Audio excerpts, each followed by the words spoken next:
आधी रात के सन्नाटे में जब पूरा देश गहरी नींद में था, तभी पीओके की वादियों में ऐसा खून जमा देने वाला खेल खेला गया जिसने न सिर्फ वहां की जमीन को दहला दिया, बल्कि दिल्ली से लेकर न्यूयॉर्क और बीजिंग तक हलचल मचा दी। पीओके के लोग जो पिछले कुछ दिनों से खुलकर भारत के समर्थन में आवाज उठा रहे थे, नीलम घाटी से लेकर तीनों पहाड़ी क्षेत्रों तक भारत के साथ के नारे लगा रहे थे, तिरंगा जैसा झंडा फहरा रहे थे, उन आवाजों को दबाने के लिए पड़ोसी हुकूमत ने ऐसा शर्मनाक कदम उठाया जिसकी कोई कल्पना भी नहीं कर सकता था। खबर यह है कि पीओके के अंदर अपनी ही जमीन पर अपने ही लोगों पर ड्रोन हमले किए गए। जी हां, कथित शासकों ने भारत समर्थक आवाजों को कुचलने के लिए अपने ही नागरिकों पर ड्रोन से बम बरसवाए ताकि दुनिया को यह दिखाया जा सके कि वहां कोई विद्रोह नहीं, कोई विरोध नहीं, सब कुछ सामान्य है। लेकिन इस बार गलती इतनी बड़ी हो गई कि न सिर्फ पीओके की घाटियां चीख उठी, बल्कि इस बारबैरिक हमले ने भारत को रातों रात बेहद सख्त और भीषण एक्शन लेने पर मजबूर कर दिया। ड्रोन हमलों की यह खबर जब भारतीय सुरक्षा एजेंसियों, मिलिट्री इंटेलिजेंस और साउथ ब्लॉक तक पहुंची तो भीतर ही भीतर गुस्से की लहर दौड़ गई।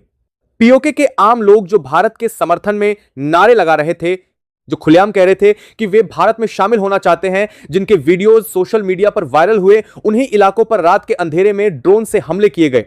टारगेटिंग वही बस्तियां, वही इलाके, वही लोग जिनकी जय हिंद, हम भारत के साथ हैं जैसी आवाजें बीते दिनों दुनिया भर ने सुनी थी। इन हमलों में कितने लोग मारे गए, कितने घायल हुए, इसकी आधिकारिक संख्या भले अभी धुंधली हो, लेकिन जो ग्राउंड रिपोर्ट सामने आ रही हैं वे बताती हैं कि वहां के लोगों में खौफ और गुस्सा दोनों एक साथ फूट पड़ा है। इसी के साथ भारत ने अपने पत्ते खुलकर खेलने शुरू कर दिए। देर रात से ही भारत ने पीओके के अंदर अपने बड़े एक्शन तेज कर दिए। नीलम घाटी, जो कुछ ही दिन पहले तक सबसे बड़ा फोकस थी, अब भारत की नई स्ट्रेटेजी का सिर्फ शुरुआती पॉइंट बनकर रह गई। सुरक्षा सूत्रों के मुताबिक भारत ने अब नीलम घाटी से भी करीब 130 किलोमीटर आगे तक अपने ऑपरेशंस को बढ़ा दिया है। इसका मतलब साफ है, भारत अब सिर्फ बॉर्डर के किनारे किनारे नहीं है चल रहा, बल्कि पीओके की गहराई तक कई अहम ठिकानों को अपने नियंत्रण क्षेत्र में ले रहा है। ऐसे ऐसे इलाकों पर पकड़ बनाई जा रही है जो अब तक आतंक के ठिकाने, लॉजिस्टिक हब या स्ट्रेटेजिक पोस्ट के तौर पर इस्तेमाल होते रहे।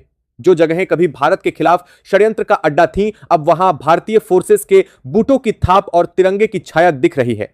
भारत ने यह साफ संदेश दे दिया है कि अगर पीओके के कश्मीरी जो अब तक डर के साए में जीते थे, हिम्मत जुटाकर भारत के समर्थन में आवाज उठा रहे हैं और उन पर ड्रोन से हमले किए जाते हैं, तो यह सिर्फ आंतरिक मसला नहीं बल्कि साफ साफ मानवाधिकारों पर हमला है।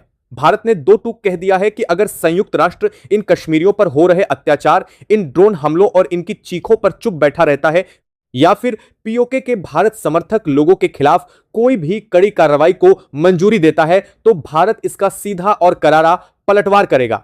भारत ने साफ कर दिया है कि पीओके में मौजूदा कश्मीरियों की सुरक्षा, उनकी इच्छा और उनकी आजादी को कुचलने की किसी भी कोशिश को अब चुपचाप नहीं झेला जाएगा। इसी संदेश के साथ भारत ने सिर्फ पीओके के अंदर नहीं बल्कि एलओसी पर भी अपना सबसे बड़ा सैन्य जवाब शुरू कर दिया है।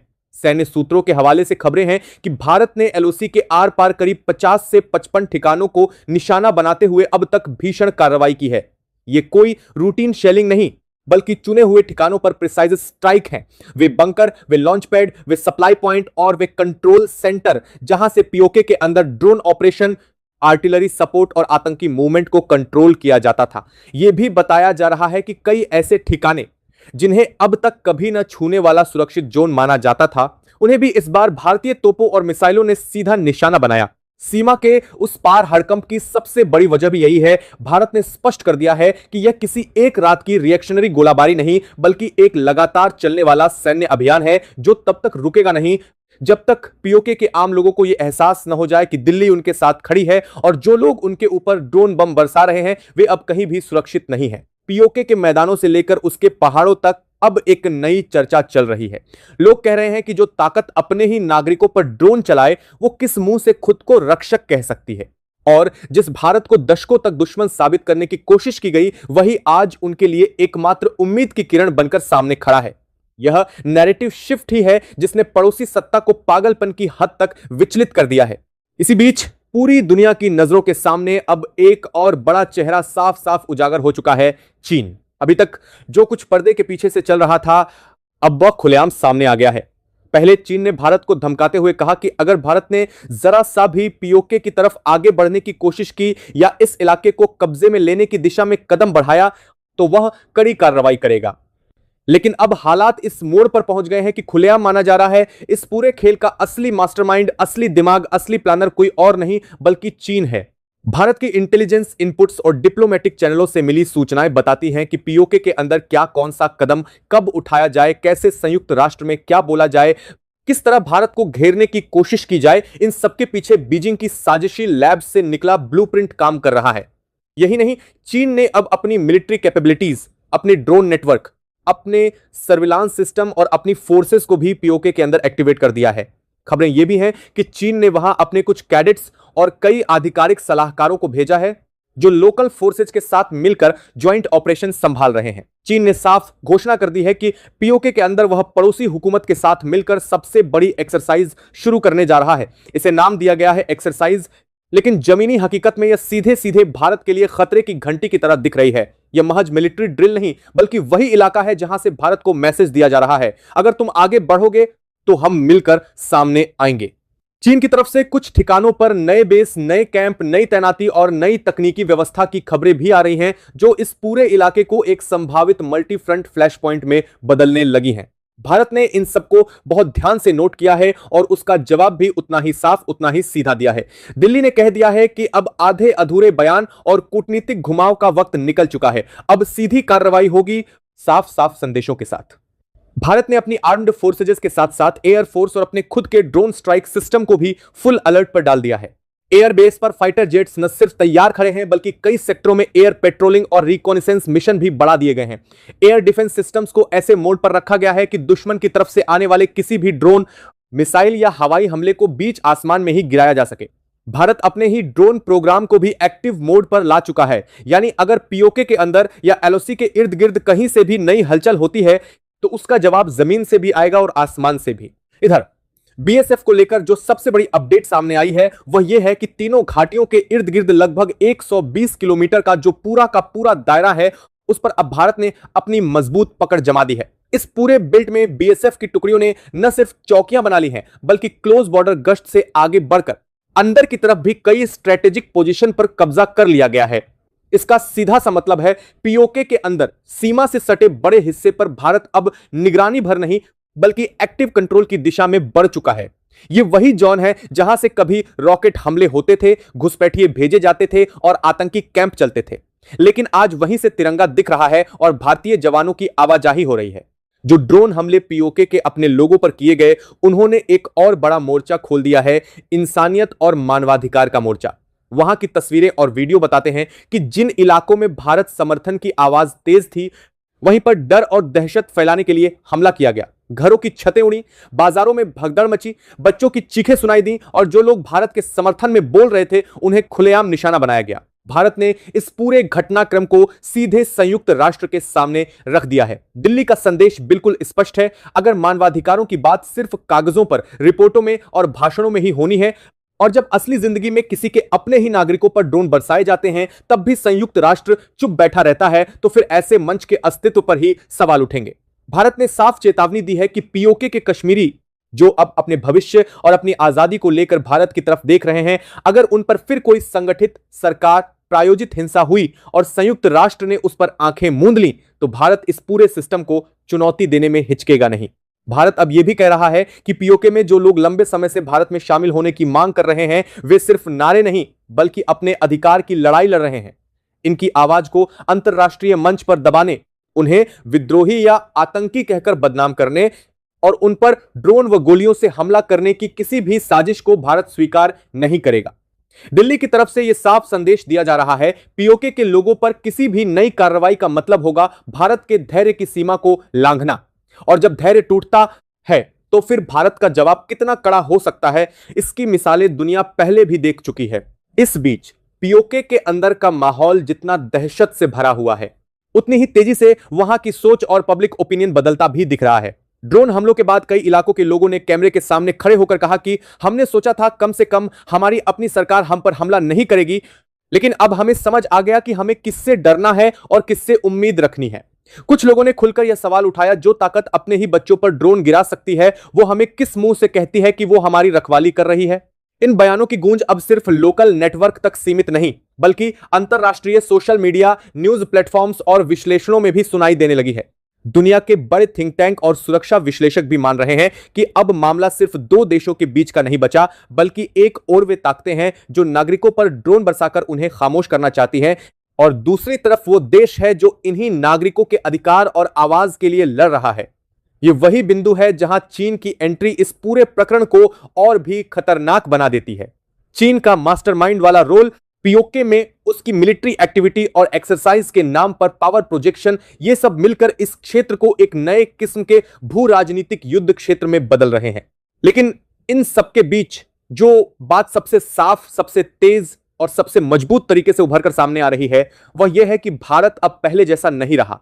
पीओके पर ड्रोन हमले हों, सीमा पर धमकियां हों, चीन की धमकियां हों या संयुक्त राष्ट्र के अंदर के खेल, भारत ने अपने हर मोर्चे पर स्पष्ट कर दिया है कि वह अब रिएक्टिव नहीं बल्कि प्रोएक्टिव मोड में है। नीलम घाटी से 130 किलोमीटर आगे तक की सैन्य मौजूदगी, 3 घाटियों के 120 किलोमीटर के दायरे पर बीएसएफ का मजबूत कब्जा, एलओसी पर 50 से ज्यादा ठिकानों पर सटीक प्रहार, एयरफोर्स और ड्रोन स्ट्राइक्स की खुली तैयारी, यह सब इस बात की निशानी है कि भारत ने अब पीओके के नक्शे और नैरेटिव दोनों को बदलने का मन बना लिया है। संयुक्त राष्ट्र में यह मुद्दा जितना भी उछले, चीन जितनी भी धमकी दे, पड़ोसी हुकूमत जितनी भी बौखलाहट दिखाए, जमीन पर हकीकत यह है कि आज पीओके के आम लोग पहले से कहीं ज्यादा बेखौफ होकर भारत की तरफ देख रहे हैं। ड्रोन हमलों के बावजूद, डर के बावजूद, धमकियों के बावजूद वे कह रहे हैं, अगर हम चुप रहे तो हमारी आने वाली पीढ़ियों का क्या होगा? कम से कम भारत हमारे लिए खड़ा तो है, हमारी आवाज तो सुन रहा है। यही वो सच है जिसने रात के अंधेरे में किए गए ड्रोन हमलों को उल्टा पड़वा दिया। जो आवाजों को दबाने के लिए किया गया था, उसने उन आवाजों को और बुलंद कर दिया है, और भारत ने साफ साफ ऐलान कर दिया है, अब यह खेल उनकी शर्तों पर नहीं, हमारी शर्तों पर चलेगा। अब जवाब सिर्फ शब्दों में नहीं बल्कि कार्यवाही में मिलेगा, और पीओके की धरती पर हो रहे हर अन्याय, हर ड्रोन हमले, हर गोली, हर धमकी का हिसाब अब बहसों या रिपोर्टों में नहीं बल्कि सीमा पर और उस पार दोनों जगह दिया जाएगा। पीओके पर स्थायी कब्जा जमाने की दिशा में कदम बढ़ाया तो उसके गंभीर परिणाम होंगे जिनका गहरा खामियाजा भारत को भुगतना पड़ेगा। यह शब्द सिर्फ एक सामान्य टिप्पणी नहीं बल्कि साफ साफ धमकी के तौर पर देखे जा रहे हैं। चीन ने इसी बयान के साथ यह भी कहा कि पीओके के मसले पर वह पड़ोसी मुल्क के साथ बिल्कुल खुलकर, साथ तौर पर कंधे से कंधा मिलाकर खड़ा है।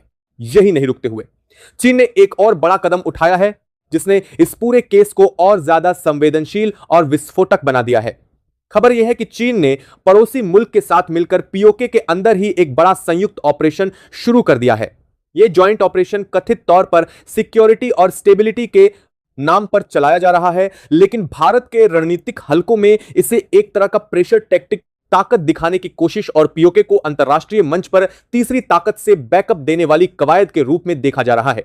सैन्य सूत्रों के हवाले से खबरें आ रही हैं कि पीओके के कुछ हिस्सों में चीन के सैन्य सलाहकार, drone technician, surveillance system operator और लॉजिस्टिक सपोर्ट टीम अब एक्टिव हो चुके हैं। इसका मतलब साफ है, सिर्फ बयानों से नहीं बल्कि जमीन पर भी चीन ने इस पूरे मामले में सीधे दखल देना शुरू कर दिया है। चीन के इस संयुक्त ऑपरेशन के साथ जो सबसे खतरनाक मैसेज दुनिया को दिया गया है वो यह है कि अगर भारत ने नीलम घाटी और उन 3 पहाड़ी क्षेत्रों से आगे कदम बढ़ाने की कोशिश की तो सिर्फ पड़ोसी मुल्क नहीं बल्कि उसके साथ खड़ा यह नया डुअल ब्लॉक भी भारत के सामने आएगा। चीन ने बयान में 2 टूक कहा है कि भारत तुरंत अपनी बीएसएफ को नीलम घाटी से पीछे हटाए, वहां से फोर्सेस वापस बुलाए, और जो 3 पहाड़ी इलाके इस समय भारत के कंट्रोल में हैं उन्हें भी खाली किया जाए। यह मांग सिर्फ कूटनीतिक भाषा में चिंता नहीं बल्कि सीधे सीधे अल्टीमेटम जैसी लग रही है। मानो चीन यह दिखाना चाहता हो कि वह पीओके के अंदर भी अपने प्रभाव क्षेत्र को भारत के खिलाफ इस्तेमाल कर सकता है। इधर पड़ोसी मुल्क ने भी अब अपने तेवर और ज्यादा कड़े कर लिए हैं। ताजा बयानों में वहां की हुकूमत ने कहा है कि अगर भारत ने पीओके के अंदर की कार्रवाई नहीं रोकी, अगर बीएसएफ और भारतीय आर्मी की टुकड़ियां नीलम घाटी और 3 पहाड़ी इलाकों से पीछे नहीं हटी तो वह एलओसी पर सीधे हमले का रास्ता अपनाएगा। यानी खुली धमकी कि एलओसी सिर्फ फायरिंग या शेलिंग तक सीमित नहीं रहेगी बल्कि बड़े पैमाने पर मिलिट्री एक्शन देखने को मिल सकता है। वहां के नेताओं ने यह तक कह दिया कि भारत को कड़ा सबक सिखाने की तैयारी की जा रही है और अगर यह टकराव बढ़ता है तो उसके लिए पूरा जिम्मेदार भारत होगा। इन बयानों को वहां की मीडिया ने और ज्यादा भड़काऊ अंदाज में चलाया है ताकि घरेलू मोर्चे पर भी एक आक्रामक इमेज दिखाई जा सके और अंतरराष्ट्रीय समुदाय में भी पीड़ित का नैरेटिव बनाया जा सके। हालांकि जमीन पर तस्वीर कुछ और ही दिख रही है। रिपोर्ट्स के मुताबिक जितनी बड़ी बड़ी बातें बयानबाजी में की जा रही हैं उतना ही ज्यादा दबाव अंदरूनी सिस्टम पर दिख रहा है। एलओसी के कई सेक्टरों में उनके सैनिकों की मूवमेंट देखी जा रही है। कुछ जगहों पर हथियारों की सप्लाई तेज हुई है, लेकिन यह भी साफ है कि वे नहीं जानते कि भारत का अगला कदम क्या होगा, क्योंकि भारत ने इस बार सिर्फ रिएक्ट नहीं किया बल्कि इनिशिएटिव लेकर पीओके के अंदर अपनी सैन्य मौजूदगी बढ़ाई है। नीलम घाटी और 3 पहाड़ी वादियों पर मजबूत पकड़ ने भारत को स्ट्रैटेजिक बढ़त दे दी है और इन्हीं इलाकों को लेकर अब डिप्लोमेटिक मोर्चे पर भी घमासान मचा हुआ है। इन सबके बीच भारत ने भी अपने इरादे बिल्कुल साफ कर दिए हैं। खबरें हैं कि ताजा घटनाक्रम के बाद भारत ने बीएसएफ की कई बड़ी टुकड़ियों को फिर से पीओके की तरफ रवाना किया है। नीलम घाटी में पहले से तैनात जवानों को और मजबूत सपोर्ट मिल रहा है और बीएसएफ के बिलम को 2 पीओके की तरफ रवाना किया है। वहां की पोस्टों पर अतिरिक्त सैन्य साजो सामान, गोला बारूद और सप्लाई भेजी जा रही है। सिर्फ इतना ही नहीं, आर्मी की रिजर्व यूनिट्स को भी हाई अलर्ट पर रखा गया है ताकि हालात किसी भी दिशा में जाएं, जवाबी तैयारी पूरी हो।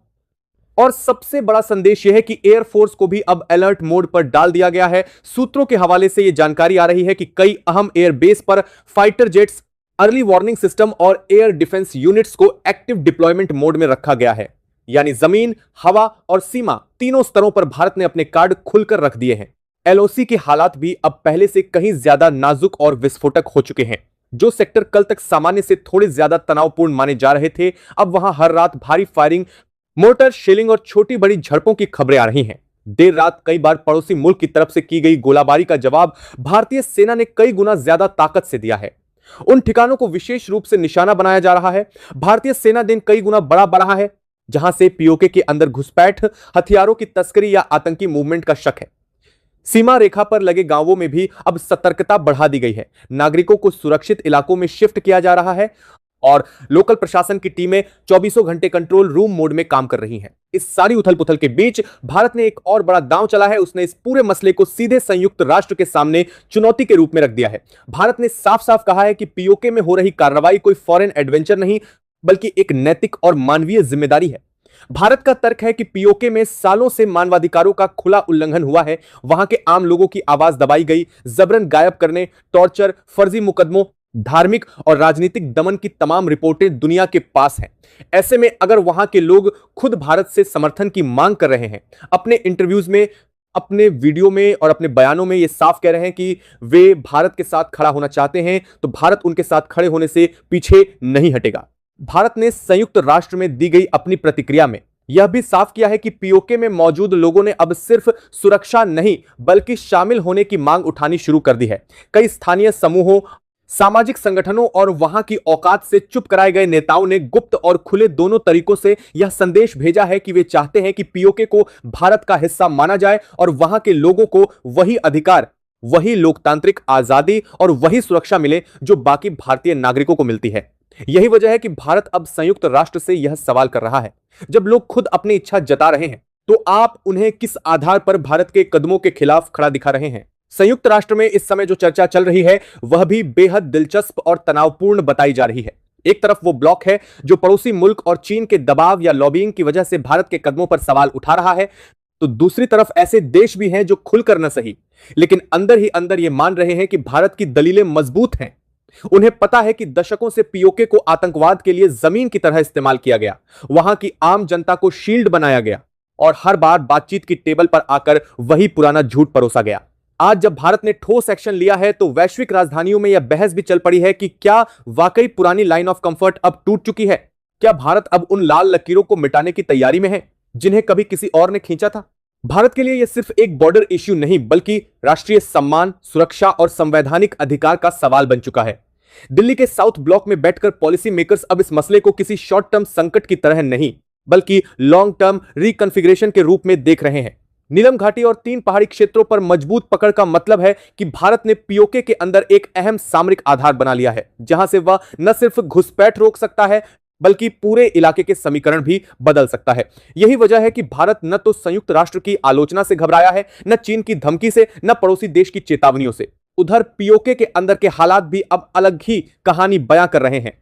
वहां के गांवों में, कस्बों में, सोशल मीडिया ग्रुप्स में और लोकल नेटवर्क पर यह चर्चा आम है कि भारत अब सिर्फ सीमा तक सीमित नहीं है, वो हमारे लिए भी खड़ा हो चुका है। रिपोर्ट्स ये भी बताती हैं कि जिन इलाकों में नीलम घाटी के पास भारतीय फोर्सेस की उपस्थिति है, वहां से युवा लोग खुलकर भारत समर्थक नारे लिखकर दीवारों पर पेंट कर रहे हैं। कुछ जगहों पर रातों रात पोस्टर चिपकाए गए हैं जिनमें we want inclusion, we want rights, we stand with India जैसे स्लोगन लिखे गए। इन्हें हटाने की कितनी भी कोशिश हो, लेकिन तस्वीरें कैमरों में कैद हो चुकी हैं, इंटरनेट पर वायरल हो चुकी हैं और दुनिया ने देख लिया है कि पीओके में दिल किसके साथ है। इस सबके बीच चीन पड़ोसी मुल्क का संयुक्त ऑपरेशन भी अब भारत के लिए एक अहम मॉनिटरिंग पॉइंट बन गया है। भारत की इंटेलिजेंस एजेंसियां सैटेलाइट इमेजरी और टेक्निकल सर्विलांस के जरिए ये ट्रैक कर रही हैं कि पीओके के अंदर कौन कौन सी लोकेशन पर चीन की टीमें एक्टिव हैं, कौन से नए उपकरण लग रहे हैं, कौन से नए कैंप बन रहे हैं। भारतीय रणनीतिक विश्लेषक इसे एक तरह का टेस्ट केस मान रहे हैं, जहां चीन अपनी ताकत दिखाकर यह मैसेज देना चाहता है कि वह साउथ एशिया के इंटरनल कॉन्फ्लिक्ट्स में भी एक पावर प्लेयर है। लेकिन साथ ही भारत भी यह गणित लगा रहा है कि अगर परिस्थितियां और बिगड़ी तो उसका जवाब कैसे, कहां और किन सीमाओं तक दिया जाएगा। आने वाले दिनों में यह पूरा मसला किस दिशा में जाएगा यह कई कारकों पर निर्भर करेगा।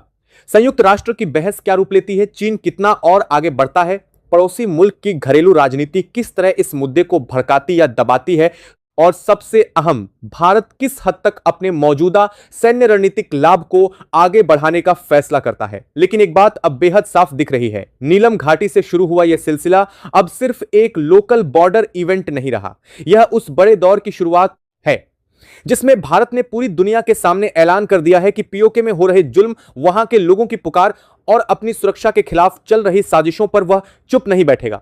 सीमा पर गोलाबारी बढ़ रही है, अंतरराष्ट्रीय मंचों पर शब्दों की जंग तेज हो रही है, राजधानियों के पावर कॉरिडोर्स में बंद कमरों के भीतर मीटिंग्स का दौर चल रहा है। लेकिन पीओके की वादियों में, नीलम घाटी की हवा में और उन 3 पहाड़ी चोटियों पर लहराते तिरंगे के बीच इस वक्त एक ही संदेश गूंज रहा है, खेल बदल चुका है।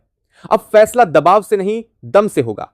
और भारत ने साफ कर दिया है कि दम उसके पास है, इरादा उसके पास है और पीओके के लोगों की उम्मीद भी उसके साथ खड़ी है। दशकों से पीओके को अपनी प्रॉपर्टी समझने वाले ताकतवरों के लिए इससे बड़ा तमाचा क्या होगा कि वही आम लोग जिन्हें उन्होंने भारत विरोधी दिखाने का नाटक रचा, आज खुलेआम कैमरे के सामने कह रहे हैं, हमें भारत चाहिए, हमें आजादी चाहिए, हमें आतंक से मुक्ति चाहिए।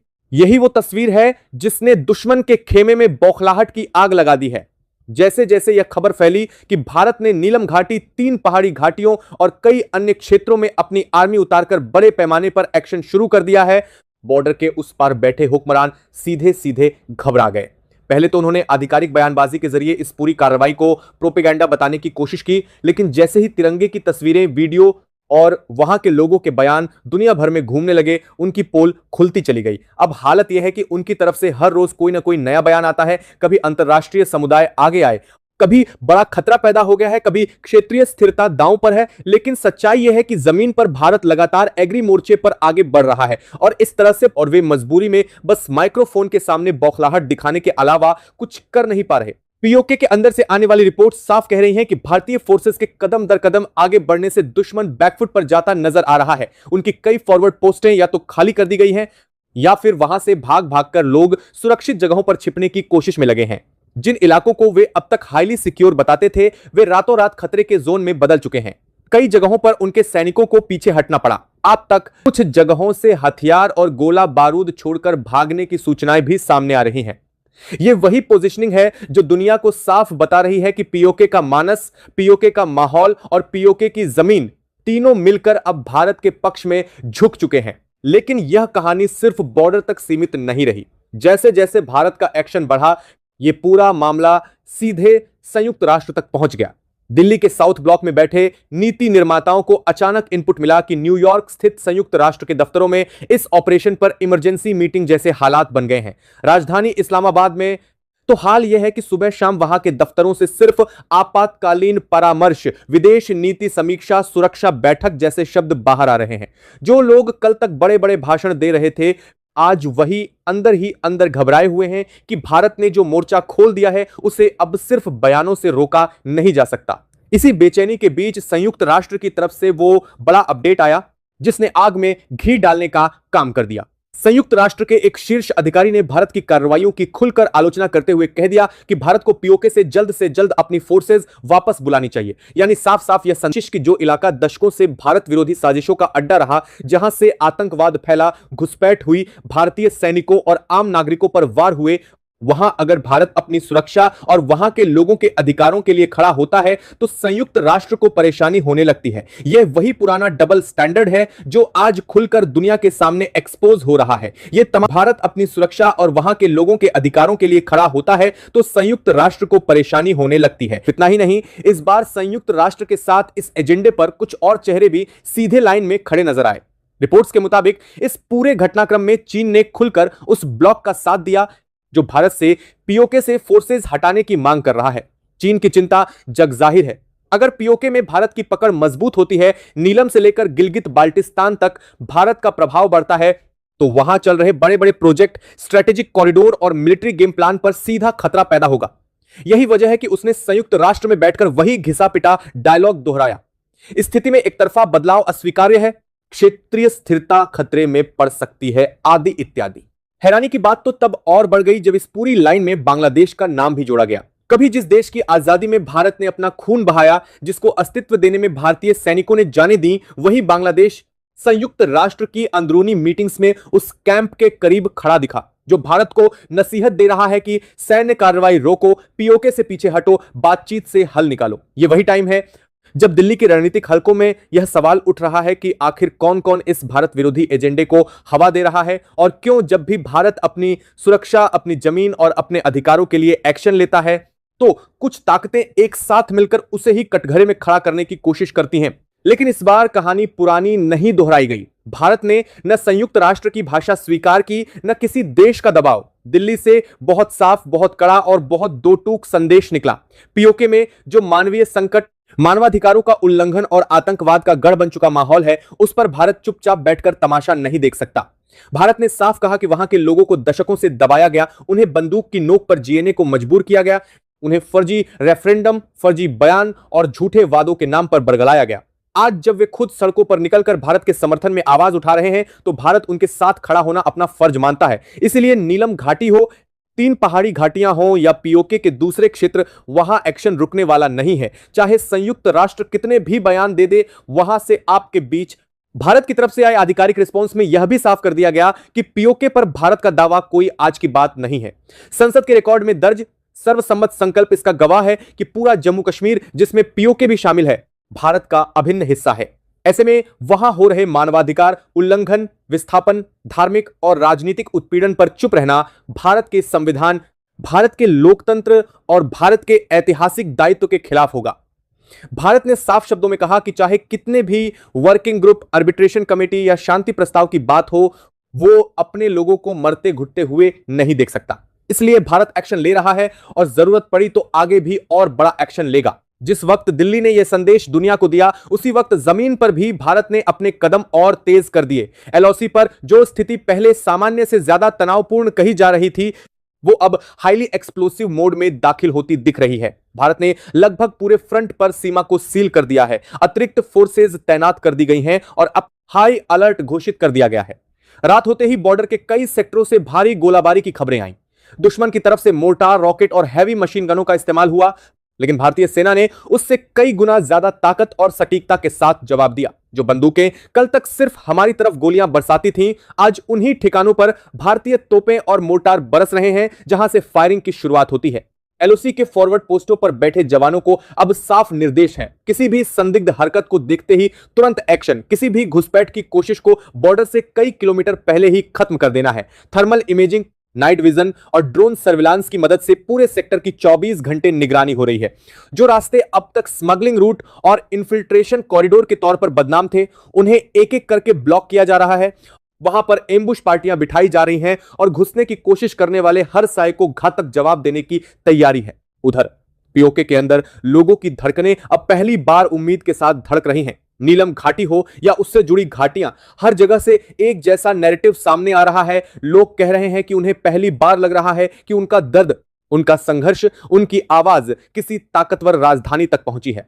महिलाएं बता रही हैं कि कैसे सालों से वे अपना मुंह बंद रखकर जान बचाने की मजबूरी में जी रही थीं। नौजवान बता रहे हैं कि कैसे उन्हें जबरन भर्ती, फर्जी एफआईआर और रात के अंधेरे में उठा ले जाने जैसी घटनाओं का सामना करना पड़ा। बुजुर्ग रो रो कर कह रहे हैं कि हमें तो लगा था कि हमारा जीवन यही खत्म हो जाएगा, हमें कभी इंसाफ नहीं मिलेगा।